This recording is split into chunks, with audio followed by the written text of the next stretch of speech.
거룩하신 하나님, 하나님께서 사랑하시는 종들이 이 자리에 모여서 주님 앞에 엎드리며 나아갑니다.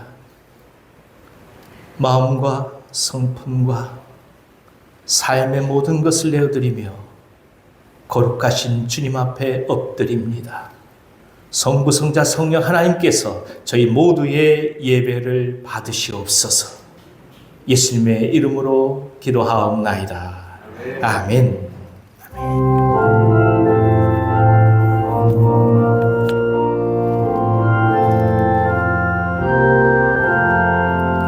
천지에 있는 이름 중 귀하고 높은 이름, 주 나시기 전 지으신 구주의 이름 예수. 주 앞에 내가 엎드려 그 이름 찬송함은 내 귀에 들린 말씀 중 귀하신 이름 예수. 주 십자가에 달릴 때 명패에 쓰인 대로 전유대인의 왕이요 곧 우리 왕이시라. 주 앞에 내가 엎드려 그 이름 찬송함은 내 귀에 들린 말씀 중 귀하신 이름 예수. 지금도 살아계셔서 언제나 하시느니 나 같은 죄인 부르사 참 소망 주시도다. 주 앞에 내가 엎드려 그 이름 찬송함은 내 귀에 들린 말씀 중 귀하신 이름 예수. 주 예수께서 영원히 어제나 오늘이나 그 이름으로 우리에게 참 복을 내리신다. 주 앞에 내가 엎드려 그 이름 찬송함은 내 귀에 들린 말씀 중 귀하신 이름 예수.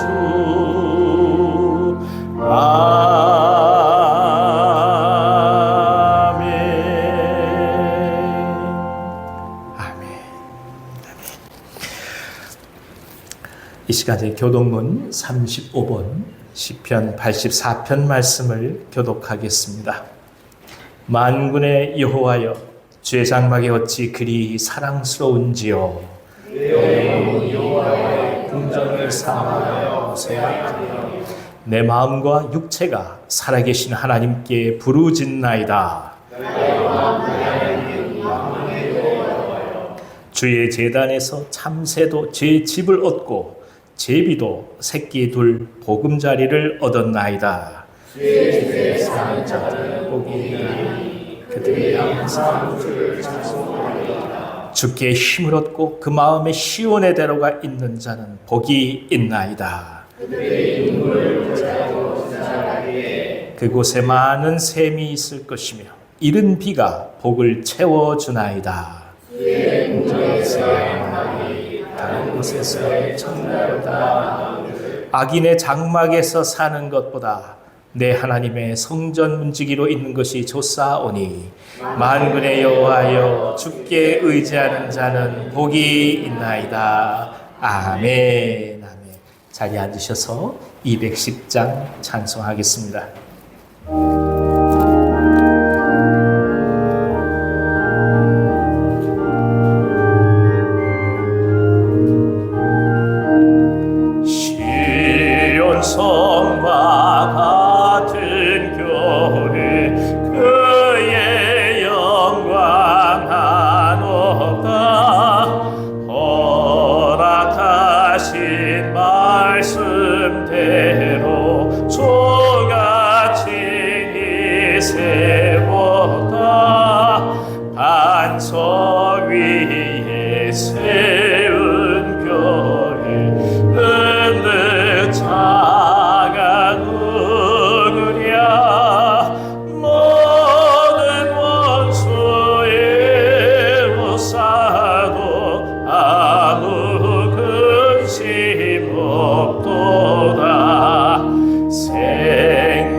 세상 헛된 모든 영광 아침 안개가 드나 주의 자녀 받을 복은 영원 무궁하고다.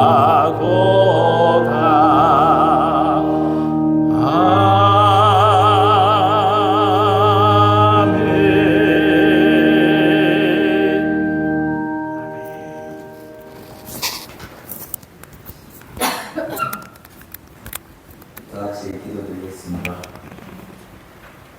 사랑과 은혜가 많으신 주님, 오늘도 거룩한 안식일을 허락하여 주셔서 찬양과 예배의 자리로 인도하여 주심을 감사드립니다. 우리를 지치게 만들었던 그 우스운 더위도 물러가고 이젠 들녘엔 온갖 과일과 곡식으로 결실을 맺는 계절도 접어들 봅니다. 이것이 하나님의 섭림을 믿으니 감사드립니다. 사랑의 주님, 우리 성도들의 기도에 응답하여 주옵소서. 한 마리의 양을 주님 품으로 인도하기 위하여 기도하고 있사오니 저들의 간절한 기도에 응답하여 주시어 하나님의 품으로 돌아올 수 있도록 하여 주옵소서. 교회 각 기관마다 선교를 위하여 기도하고 있습니다. 하나님을 알지 못하는 나라의 정치, 종교적 위험에도 불구하고 땅끝까지 이르러 내 증인이 되라는 말씀을 사명으로 감당하고 있는 선교사들이 있습니다. 온유한교회 성도들이 저들을 위한 기도와 물질의 후원을 아끼지 않도록 하여 주옵시고 성도 각자들에게도 영적, 물질적으로 부족하지 않도록 채워 주옵소서. 오늘 귀한 말씀으로 단위에 세우신 목사님에게 성령께서 역사하여 주옵시고 말씀을 전하는 자나 우리 모두에게 은혜와 기쁨이 넘친 귀한 시간 되게 하여 주옵소서. 온유한 교회 창립부터 지금까지 평생을 섬기신 신칠이 목사님에게 하나님의 은혜와 강건함이 늘 함께하기를 기도합니다. 지금까지 늘 함께 하셨듯이 은퇴 이후의 모든 삶과 믿음의 과정에도 하나님의 인도와 동행이 늘 있길 원합니다. 할렐루야 찬양의 찬양을 받아 주옵소서. 저들의 믿음과 헌신으로 드리는 찬양이 하나님의 영광, 듣는 성도들에게 기쁨과 은혜가 되게 하여 주옵소서. 주님, 이 시간 머리 숙인 성도들이 각자의 기도 제목을 가지고 주님 앞에 왔습니다. 이 종이 다 헤아려 아뢰지 못하오나 저들이 원하는 말을 아시는 주님이 각 성도들의 기도에 하나님의 선하심으로 응답하여 주시기를 간절히 바라옵나이다. 나를 구원하여 주신 예수님 이름으로 기도드리옵나이다. 아멘.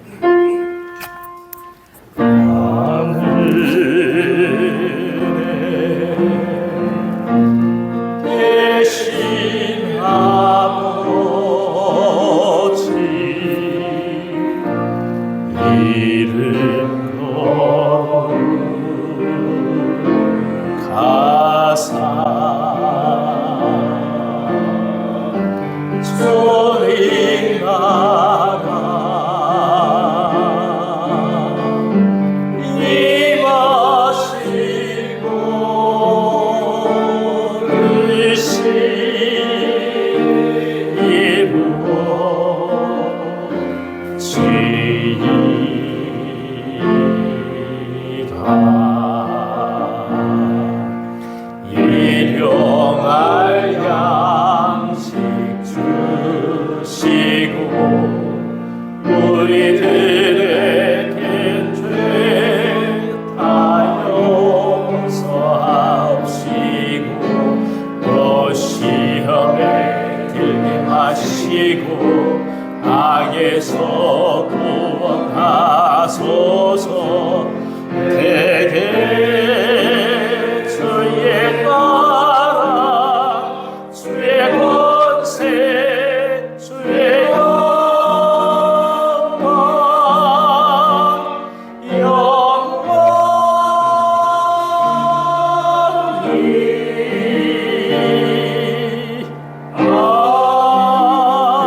아멘. 오늘 이 아침에 저에게 주시는 하나님 말씀은 신약성경 마가복음 3장 20절에서 30절까지의 말씀입니다. 마가복음 3장 20절에서 30절까지의 말씀, 제가 가지고 있는 성경으로는 신약성경 56면에 있습니다. 봉독하겠습니다. 집에 들어가시니 무리가 다시 모임으로 식사할 겨를도 없는지라. 예수의 친족들이 듣고 그를 붙들러 나오니 이는 그가 미쳤다 하밀러라. 예루살렘에서 내려온 서기관들은 그가 바울세불이 집혔다 하며 또 귀신의 왕을 힘입어 귀신을 쫓아낸다 하니 예수께서 그들을 불러다가 비유로 말씀하시되 사탄이 어찌 사탄을 쫓아낼 수 있느냐. 또 만일 나라가 스스로 분쟁하면 그 나라가 설 수 없고 만일 집이 스스로 분쟁하면 그 집이 설 수 없고 만일 사탄이 자기를 거슬러 일어나 분쟁하면 설 수 없고 망하느니라. 사람이 먼저 강한 자를 결박하지 않고는 그 강한 자의 집에 들어가 세간을 강탈하지 못하리니 결박한 후에야 그 집을 강탈하리라. 내가 진실로 너희에게 이르노니 사람의 모든 죄와 모든 모독하는 일은 사하심을 얻되 누구든지 성령을 모독하는 자는 영원히 사하심을 얻지 못하고 영원한 죄가 되느니라 하시니 이는 그들이 말하기를 더러운 귀신이 들렸다 함이러라. 아멘.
아유, 이렇게 또 기쁘고 행복한 찬송을 불러주셔서 얼마나 감사한지. 예. 주님의 빛을 비춰달라는 말씀 그대로 우리 삶에 하나님의 말씀이 빛으로 가득하기를 기원합니다. 여러분 잘 지내셨습니까? 옆에 계신 분들 한번 축복하겠습니다. 주님의 사랑으로 사랑합니다. 주님의 사랑으로 축복합니다. 요즘 이기자 권사님 제일 잘하시는 것 같아요. 옆에 분들 손을 잡고 막 인사해 보겠습니다. 한번 옆에 분들 손을 잡아주십시오. 주님의 이름으로 사랑합니다. 주님의 이름으로 반갑습니다. 잘 오셨습니다. 감사합니다. 지난주 여러분 귀한 이 장립주일 기념에 여러분 함께 해주시고 기도해 주시고 다 참여해 주셔서 얼마나 감사한지 모릅니다. 고맙습니다. 자, 오늘 함께 읽은 이 마가복음의 말씀은 예수님 사역에 대한 위협이 점차 현실적으로 다가오고 또 핍박이 노골화되어가는 과정 중에 일어난 일입니다. 사람들 생각은 일반적으로 뭔가가 다 해결되고 또 문제가 다 사라지고 난 다음에 정리된 이후에 그 다음에 공동체의 후계 구도와 사람을 세우는 것을 생각할 때가 많이 있습니다. 하지만 예수님은 핍박과 어려움과 곤란함과 현실적인 곤고함 속에서 오히려 제자들을 세우고 가셨습니다. 이것이 지난 주간에 함께 나눈 말씀입니다. 예수님에게 주어진 삶의 여건과 상황이 그렇게 여의치 않다 할지라도 하나님 나라가 확장되어 나가야 한다는 분명한 방향을 가지고 계셨기 때문입니다. 그래서 오히려 산에서 기도하심으로써 정체성과 의미를 예수님은 계속해서 명확히 하셨음을 성경은 누누이 강조하고 있습니다. 그렇습니다. 우리가 기도하지 않게 되면 물러서고 싶은 것이 사람의 마음입니다. 기도하지 않으면 이제는 멈추고 싶은 것입니다. 교회는 기도가 끊어지면 모든 것에서부터 떠나고 싶어 합니다. 교회가 교회 될 수 있는 가장 중요한 이유는 기도하기 때문입니다. 예수께서도 말씀하시죠?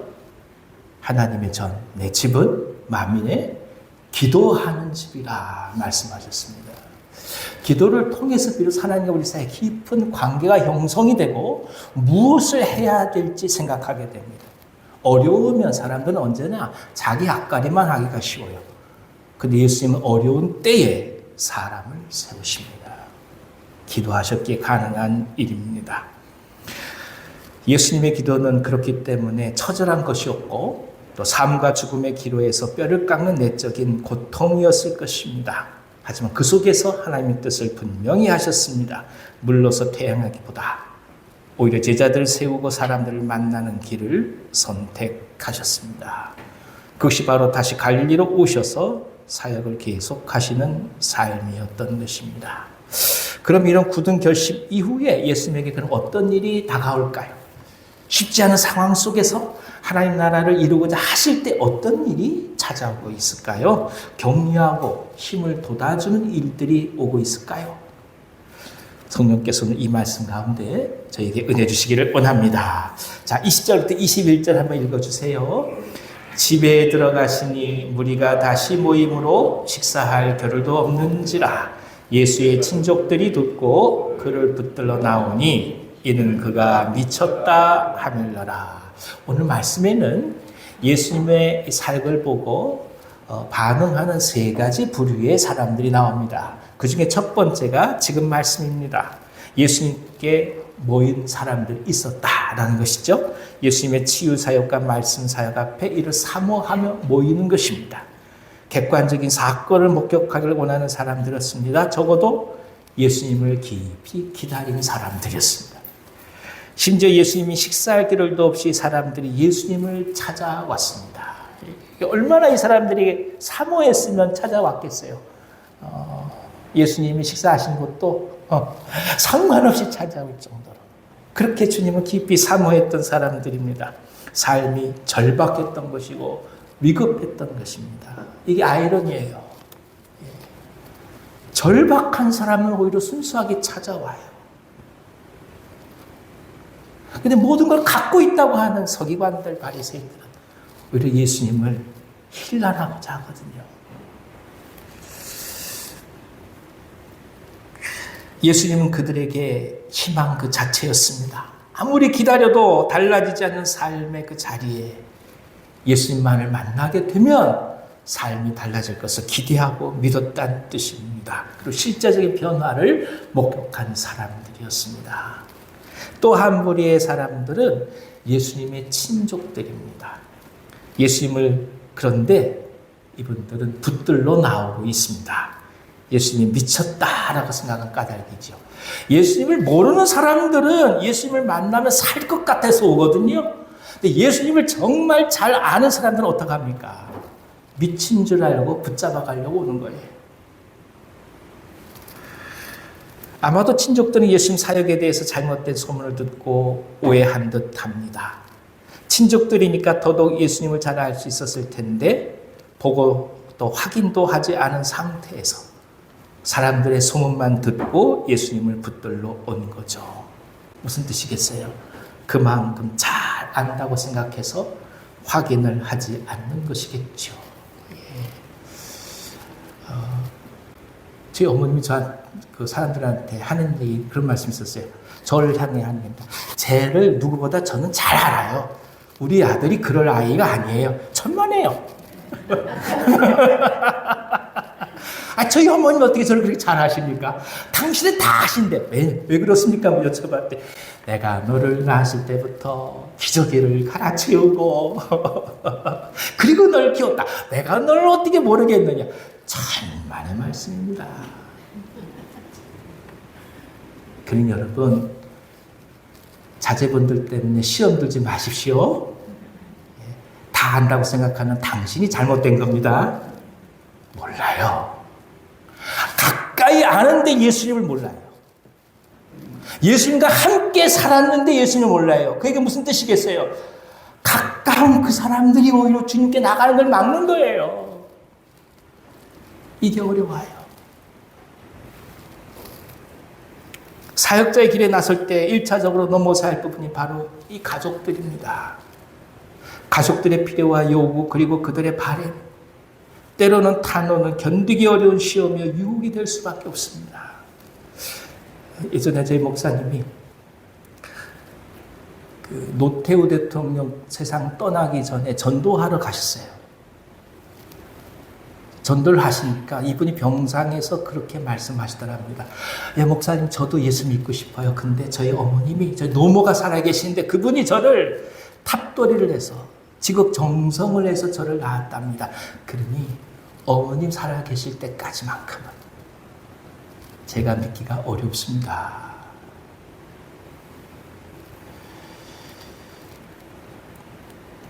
이것이 시험이에요. 당신이 예수 믿기 시작하면 당신 남편이 이해 못합니다. 당신이 정말 예수님을 붙들기 시작하면 당신 아내가 당신을 이해 못해요. 당신이 주의 길에 나선다고 나가기 시작하면 당신의 발목을 자식들이 붙잡을 거예요. 그래서 얘기하죠. 가정을 위해서 그렇게 하지 못하겠노라.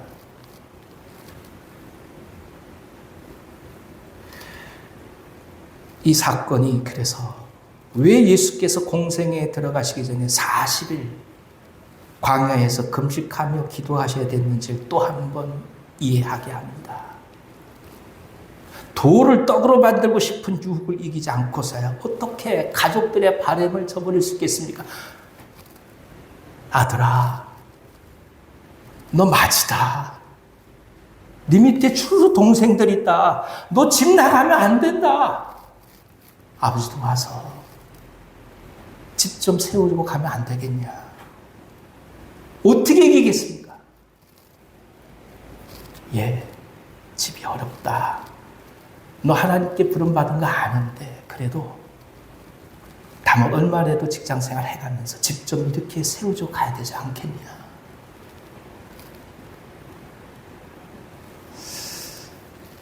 배고픔 앞에 먹고 자는 본능과 싸우지 않고서야 혈연이라는 핏줄을 어떻게 끊을 수 있겠습니까?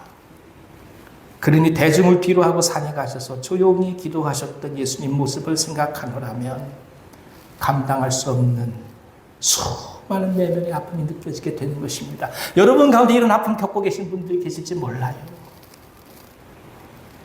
아무리 얘기해도 듣지 못하고 주님의 사랑을 전하고자 해도 불쌍함을 알고 있음에도 불구하고 상대방이 거부할 때, 그 사람이 나의 가장 사랑하는 가족일 때 내가 도대체 어떻게 해야 될까? 예수님이 이런 상황 속에서 어떻게 하고 계실까요? 33절 한번 읽어주십시오. 누가 내 어머니며 동생들이냐 하시고 둘러앉은 자들을 보시며 이르시되 내 어머니와 내 동생들을 보라. 누구든지 하나님의 뜻대로 행하는 자가 내 형제요 자매요 어머니이니라. 하나님의 나라 안에서 가족들을 극복해 가고 계시는 거예요. 그러니까 부정하는 것이 아니라 의미를 확대하시며 모든 것을 끌어안고 계십니다. 그것이 바로 예수님의 방법이요 하나님의 사람들이 지금껏 걸어온 삶입니다. 사람들은 부정하는 방법으로 자신을 방어하고자 했습니다. 편을 나누고 갈래를 나누어 줄을 서라고 강요하죠. 예수를 택하든 나를 택하든 택하라고 얘기합니다. 가정을 택할 거야, 예수를 택할 거야, 이렇게 나옵니다. 이것이 오늘 이 사회의 가장 큰 고통으로 다가옵니다. 우리는 모든 면에서 일도 양편을 하나를 선택하는 것이 강요받아요. 모든 면에서 그래요.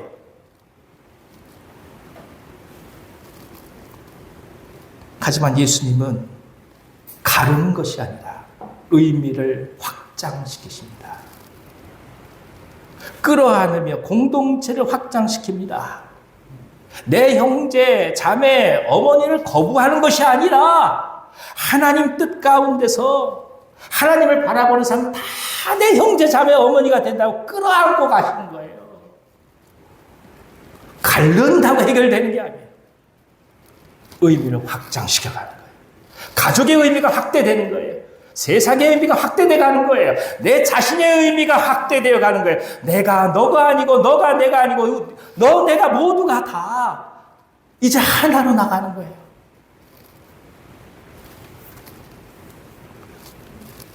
주님을 얻는 것이 결과적으로는 진정한 가족을 얻는 것임을 믿음으로 고백하시는 것입니다. 지금 가슴이 아프고 매몰찬 것 같아도 하나님의 뜻에 사로잡히는 것이 훗날 결국에는 가족들을 구하는 것이라는 말씀입니다. 그러니 오늘 믿음의 선한 싸움을 하는 분이 계시다면 격려하고 싶습니다. 끌어안고 담대하게 믿음의 길을 걸어가시기를 기원합니다. 성령께서 함께 하십니다. 새 힘을 더하여 주십니다. 너무 마음 아파하지 마십시오. 주님께서 끌어안고 가시라 말씀하시니 믿음 가운데서 커다란 가족으로 안고 가시기를 기원합니다. 자, 이제 세 번째 부류가 남았어요. 22절 한번 읽어주세요. 예루살렘에서 내려온 서기관들은 그가 바알세불이 집혔다 하며 또 귀신의 왕을 힘입어 귀신을 쫓아낸다 하니 세 번째 부류는 예루살렘에서 내려온 서기관들이었습니다. 배운 사람들이에요. 힘을 갖고 있는 사람들이에요. 중앙에서 예수님을 조사하려고 파견 나온 사람들로 보여집니다. 근데 이 사람들이 결국 조사하고 내린 결론이 뭐냐? 예수님이 바알세불을 집혔다. 그리고 귀신의 왕을 힘입었다라는 것이었습니다. 그 당시에는 그렇게 의학이 발달하지 않았기 때문에 민간 신앙으로 귀신을 쫓는다든지 질병을 치유하는 일들이 비일비재했습니다. 그러니까 예수님의 사역을 그런 일환으로 이루어지는 일로 과소평가했던 것입니다. 동시에 벌어지는 사건의 중대함 앞에서는 바알세불을 힘입어 귀신을 쫓아낸다고 폄하하고 있습니다. 언제나 이 정치적인 해석은 이처럼 진실을 왜곡하기가 쉽습니다. 왜 눈에 보이는 치유의 사건이 있는데도 불구하고 서기관들은 이렇게 해석해야만 됐을까요? 아니, 서기관들 눈에는 기적이 안 보였을까요? 다 보였을 거예요. 사람이 낫는 게 보였을 거예요. 노인받는 게 보였을 거예요. 죽어가는 사람들이 살아나는 것을 보였을 거예요. 그럼에도 불구하고 해석을 달리해요. 우리는 여기서 두 가지를 생각합니다. 먼저 이 서기관들의 모든 행동의 이면에는 예루살렘 권력층들의 사적인 이익이 있었다라는 거예요. 누구를 위해 해석하느냐 이거예요. 종교적 해석을 독점할 수 있는 권리는 강력한 권력이었습니다. 그리고 막대한 부를 가져다 주었습니다. 그러니까 예수님의 기적적 사건이 진리냐 그렇지 않냐는 그다지 중요한 것이 아닌 거예요. 이 사람들에게. 오히려 예수님의 등장이 자신들에게 이익이 될 것이냐 그렇지 않느냐가 중요했을 따름입니다. 명분을 얘기하는데 실은 명분 속에 정당한 근거가 없어요. 감추어진 실링만 있는 거예요. 이것이 죄인입니다. 또 하나 경전을 읽는 정통 종교 유도교 지도자가 바울세불이라고 하는 이 귀신을 너무나 쉽게 판단의 근거로 삼아버렸습니다. 정통신앙이 정치 권력의 중심부와 너무나 깊게 관련되면 이처럼 왜곡이 일어납니다. 예컨대 바알 선지자 450명과 아세라 선지자 400명의 갈멜산에서 엘리야에 의해 죽임을 당했을 때 상식적으로 본다면 아합과 이세벨이 이제는 바알 신앙을 버리고 야훼 신앙으로 돌아오는 것이 당연한 이치였습니다. 자신들이 믿는 종교가 암에 힘이 없다는 것을 깨닫게 된 계기가 될 수 있었기 때문이었죠. 하지만 아합과 이세벨은 어떤 선택을 합니까? 그들이 하나님께 돌아오나요? 아니에요. 그럼 어떡합니까? 엘리야를 죽이려고 합니다. 이것이 중요해요. 자기가 바뀌지 않아요. 누군가를 죽이는 거예요. 내가 내 자신이 옳다고 인정받기 위하여 이것을 반대하는 사람을 죽이는 거예요. 그러니 가나안 전역을 휩쓸고 있을 때 이 바알 신앙이 단순한 이방 종교가 아니라는 것을 우리는 깨닫게 됩니다. 왕권을 뒷받침할 수 있는 정치적 기반이었던 거예요. 이게 중요해요. 바알 신앙은 단순한 종교가 아니에요. 그건 뭐냐? 이 나라를 지탱하고 있는 정치적인 사상이 되었던 거예요. 그러니 버릴 수 없었던 거죠. 지금 네팔이 아주 어려움을 겪습니다. 우리 선교사님들이 힘들었던 게 뭐냐면 예수를 전하게 되면 네팔이 갖고 있는 정신적 모든 기반인 힌두교 자체가 다 무너지게 되어서 네팔이라는 나라가 완전히 시스템이 해체된다는 두려움 속에서 선교를 못하게 막고 있거든요. 근데 한번 생각해 보십시오. 그 사람들이 얘기하던 그 정치적인 실체는 이게 무엇을 위한 실체입니까? 지금 다 저렇게 폭동으로 무너져가고 있잖아요. 자기들이 붙들려 하는 게 저렇게 무너져가고 있잖아요. 근데 그래서 뭐라고 얘기합니까? 평화, 안정이라는 이름으로 포장했었잖아요. 그러니까 종교라는 것이 정치적 권력하고 야합하게 되면 본질적으로 하나님께 들어가야 되는 사람들의 마음을 송두리 앗아가 버리고 마는 거예요. 그게 바로 이거예요. 바알 신앙인 거예요.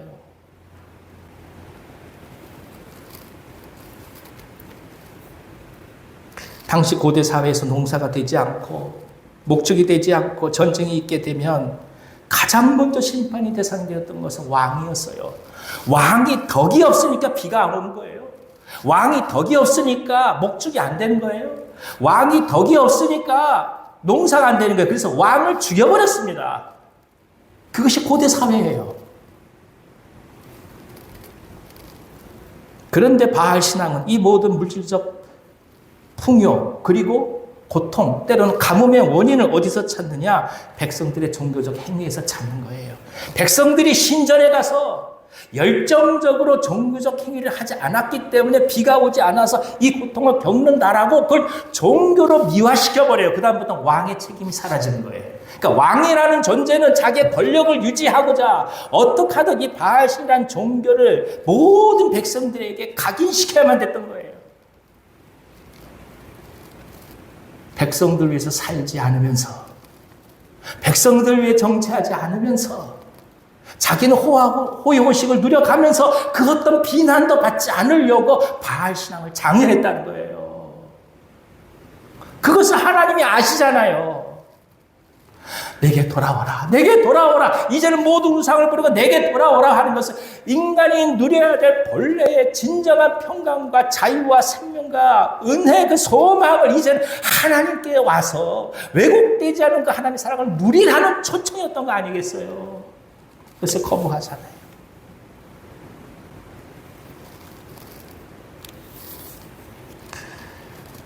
우리 주위를 바라보느라면 평소에는 아주 지혜롭고 합리적이며 이성적이고 신사적인 사람들이 있습니다.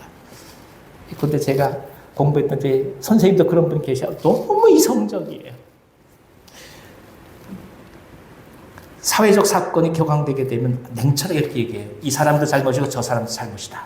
항상 양비론이에요. 다 잘못됐다. 아주 이성적이에요. 그런데 이상한 일은 본인이 손해보는 일이 생기게 되면 눈에 불을 켜고 이성을 잃어버립니다. 여러분 한번 잘 보세요. 아주 합리적인 것 같은 사람이 본인의 이익만 관련되면 정신이 없어지는 거예요. 막 이럴 때마다 그냥 참 절망하게 돼. 저희 선생님 그런 모습 보니까 제가 막 실망이 돼가지고 근데 저희 자식들이 저보고 얼마나 실망하겠어요. 목사라고 이렇게 떠들면서 집에 가가지고 확 끌려.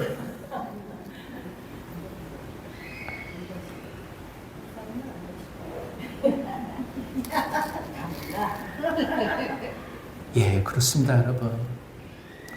우리가 생각한 것만큼 합리적이고 이성적 존재가 아니에요.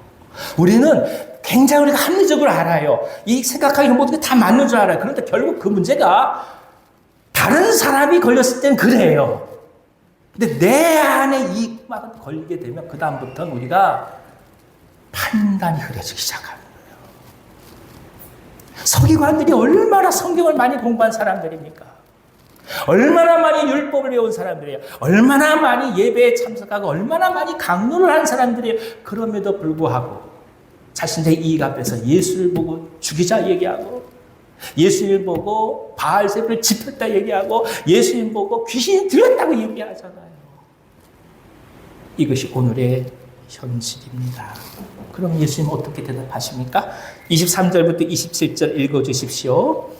예수께서 그들을 불러다가 비유로 말씀하시되 사탄이 어찌 사탄을 쫓아낼 수 있느냐?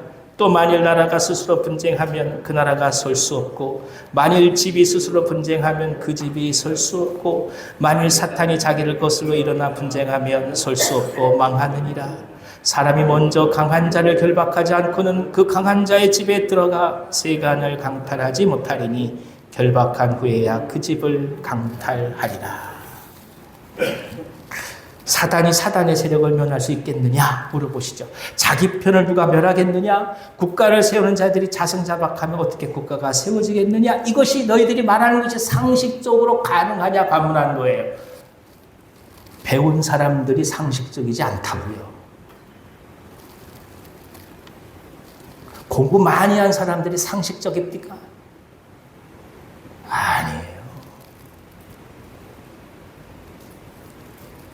자신들의 이익을 위하여 하나님의 의지와 사역마저도 왜곡시켜버리고 말았습니다. 하나님의 말씀을 가르치고 연구하는 사람들이 자신의 이익을 위하여 말씀을 왜곡하는 선택을 하고 마는 거예요. 그러니 오늘 우리가 과연 무엇을 기준으로 살아가야 하는지를 한번 깊이 되물어 보게 됩니다.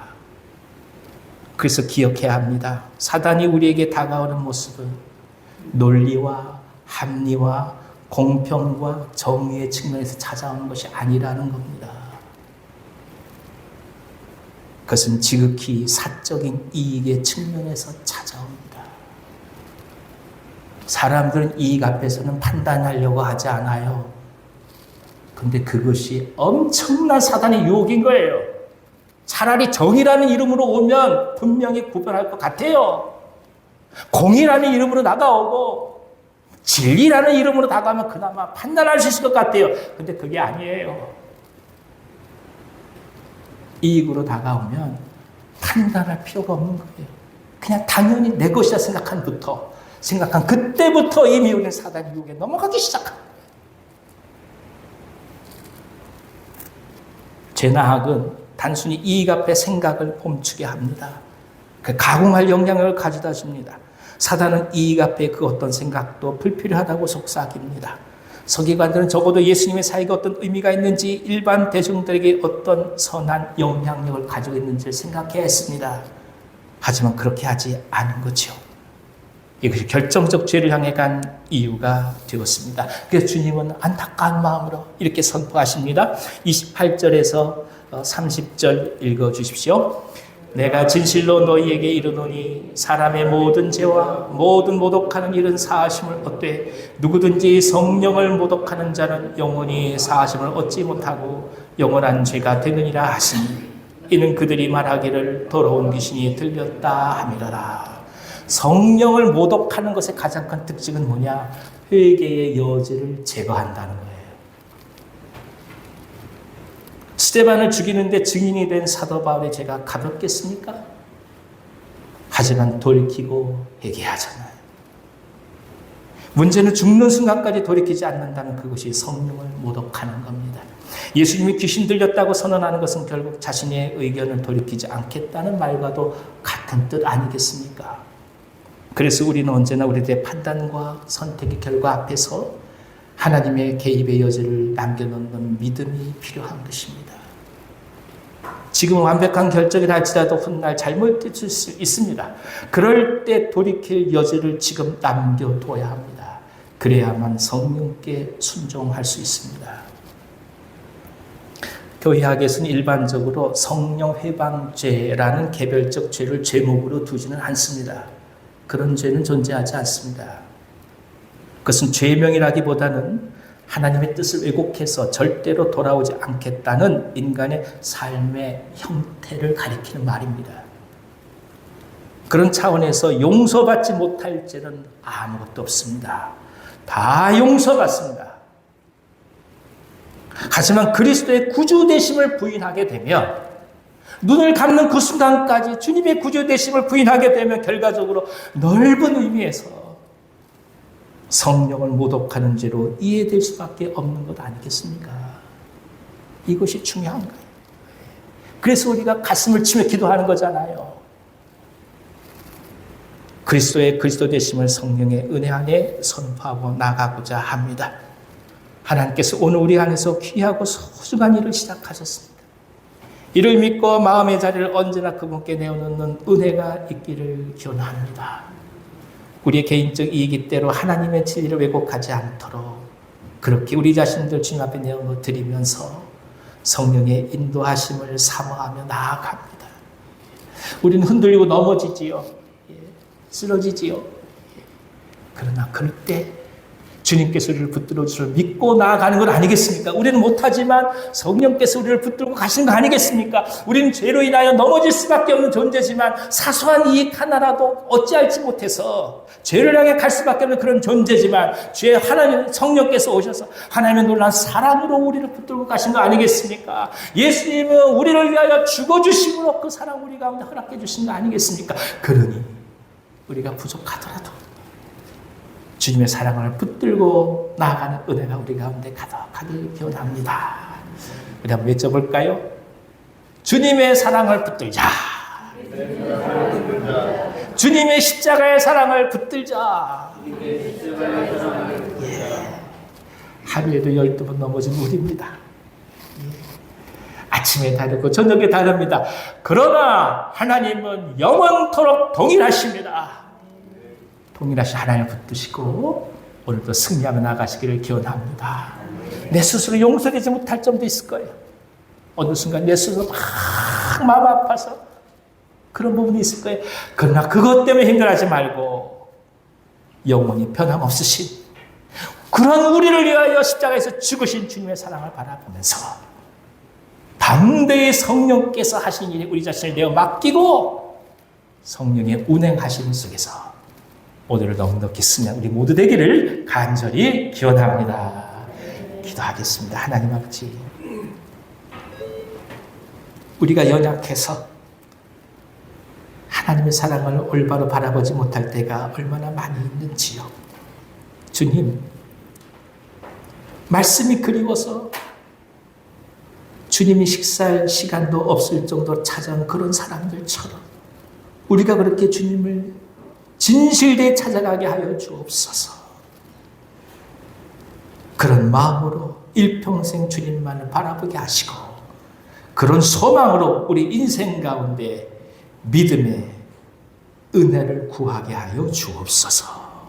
예수님의 이름으로 감사하며 축복하고 기도하옵나이다. 아멘. 아멘. 우리 다 같이 찬송가 350장 찬송하겠습니다.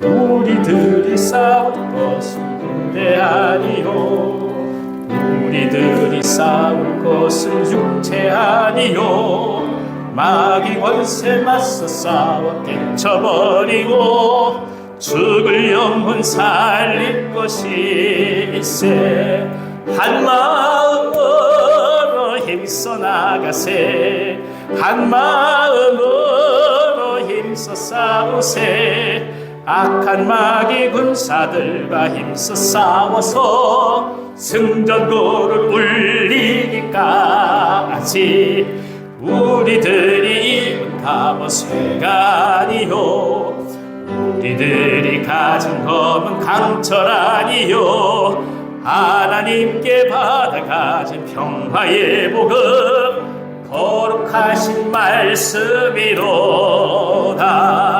한 마음으로 힘써 나가세 한 마음으로 힘써 싸우세 악한 마귀 군사들과 힘써 싸워서 승전고를 울리기까지 악한 마귀 죄 아무리 강할지라도 우리들의 대장 예수 앞서 가시니 주저 말고 용감하게 힘써 싸우세 죄요 승리 얻을 때까지 한 마음으로 힘써 나가세 한 마음으로 힘써 싸우세 악한 마귀 군사들과 힘써 싸워서 승전고를 울리기까지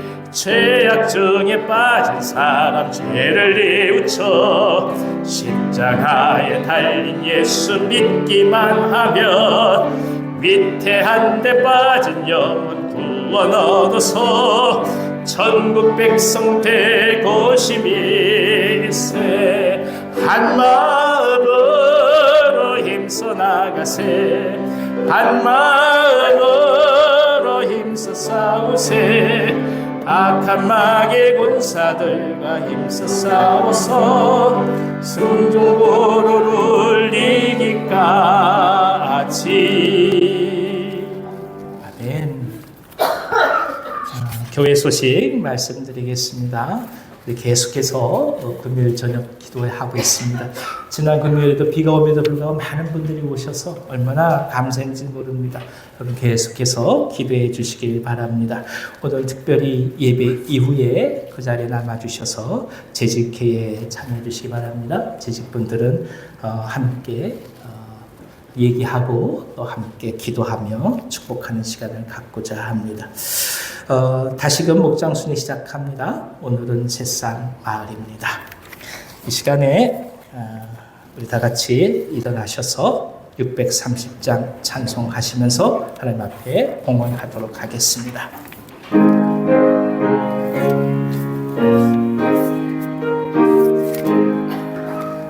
진리와 생명 되신 주 이 몸을 바치고 옵니다. 믿음과 소망 사랑에 한 마음 되게 하소서.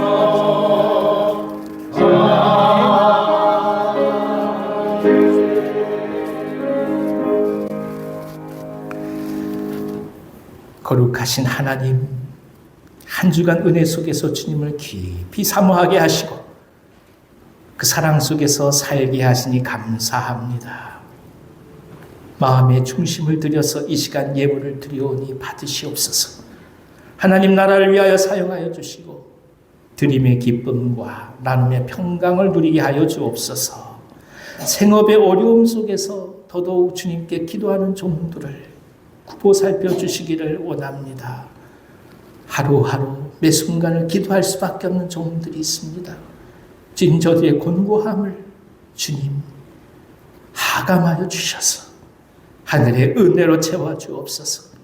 이 땅의 경제활동 축복하시고 지켜주시며 땀의 결실을 풍성히 누릴 수 있도록 이 세대 가운데 신뢰가 공의와 하수같이 그렇게 흐르게 하여 주시옵소서.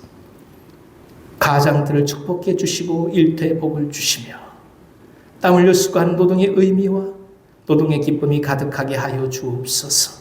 병상에서 기도하는 종들을 긍휼히 여겨주시고 흔들리지 않는 믿음을 더하여 주시며 속히 나을 수 있도록 인도하여 주옵소서. 자녀들이 믿음 안에서 자라게 하시며 생명을 품고 기도하는 기도 대상자들에게 함께 하셔서 성령의 만지심과 초대함이 있게 하여 주옵소서. 11조로 감사헌금으로 선교헌금으로 생명의 빵 헌금으로 구제 헌금으로 헌당 헌금으로 장학 헌금으로 생일 헌금 등 각종 모습으로 주님 앞에 나아갑니다. 주님 기뻐 받으시고 드린 손길들을 축복해 주옵소서. 생명을 위하여 생명을 살린 일에 소중히 사용되게 하여 주옵소서. 영상으로 예배하는 분들에게 함께 하시며 주 앞에 예물을 드리고자 하나 어려움 속에서 드릴 수 없는 분들의 마음을 붙들어 주시옵소서. 특별히 하나님 선교사님들을 위해서 기도합니다. 태국과 네팔을 긍휼히 여겨 주시고 이 전쟁과 사회적 혼란이 이젠 진정되게 하시고 하나님의 복음사에게 아름답게 결실 맺게 하여 주옵소서. 선교사님들을 격려해 주시옵소서. 주 앞에 드리고자 하나 드리지 못해서 어려움을 겪는 분들 저들의 마음을 주님께서 어루만져 주셔서 우리와 동일한 은혜로 채워 주시옵소서. 예수님의 이름으로 축복하고 기도하옵나이다. 아멘.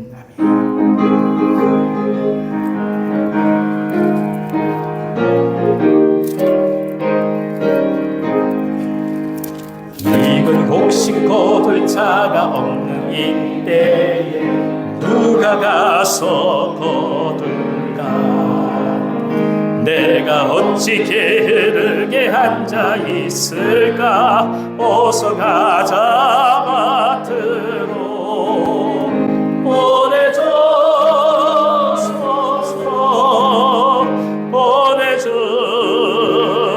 보내줘소서. 재단 숯불 내 입술에 대니 어찌 주저할까? 주여 나를 보내주소서.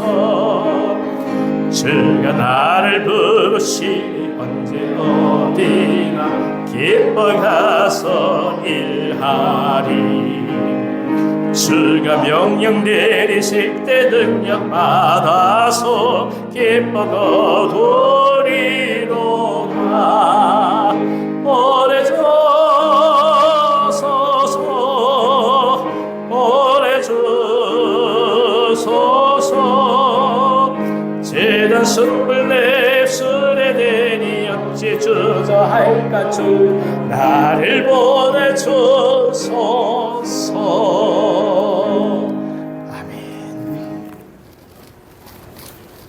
우리 주 예수 그리스도의 은혜와 하나님의 그 크신 사랑과 성령님의 교통하심, 하나님 나라 안에서 살고 주님의 사랑을 붙들고 그 나라와 뜻을 이루며 살기 원하는 주의 자녀들 앞날 위해 이제로부터 영원토록 늘 함께 있을지어다. 아멘.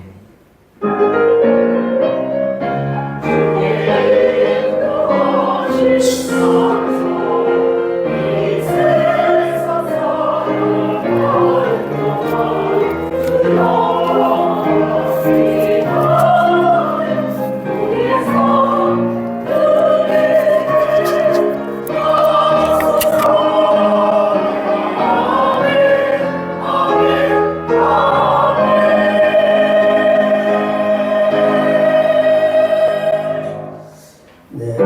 재직들은